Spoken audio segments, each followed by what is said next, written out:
So why didn't history repeat itself at the Democratic National Convention in Chicago this week?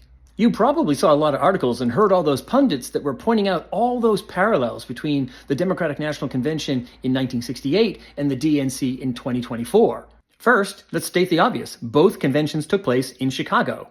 Also, in 1968, the sitting Democratic president, Lyndon Johnson, shocked everybody by suddenly dropping out of the race, just like Joe Biden in 2024. And in both cases, the Democratic Party gave the nomination to the sitting vice president. Also in 1968, anti-Vietnam War protesters flooded Chicago and clashed with Chicago police, creating scenes of chaos and violence that detracted from the convention, which allowed Republicans to paint Democrats as the unpatriotic party of lawlessness and disorder, which in turn helped Richard Nixon win the election on a platform of law and order. And in 2024, of course, the unpopular war is the war in Gaza. And with lots of activists expected to flood Chicago and engage in big protests, the question was, would history repeat itself? Would there be violence and chaos that would tarnish the Democratic Party and help Donald Trump, who is running on a law and order platform?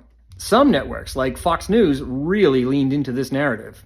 2024 could rival the political tumult of 1968 as Democrats launched their convention in Chicago, the same city where Democrats convened the most volatile political convention of all time. But alas, nope, didn't happen, and there are two good reasons why. First, history does not repeat itself. Some events can resemble those in the past. Think 9/11 and Pearl Harbor, but they're not the same. The details, the context, and the nation itself in 2001 was vastly different from the nation in 1941. Second, and more importantly, officials in Chicago and at the DNC knew the history of 1968 and said, not going to happen this time.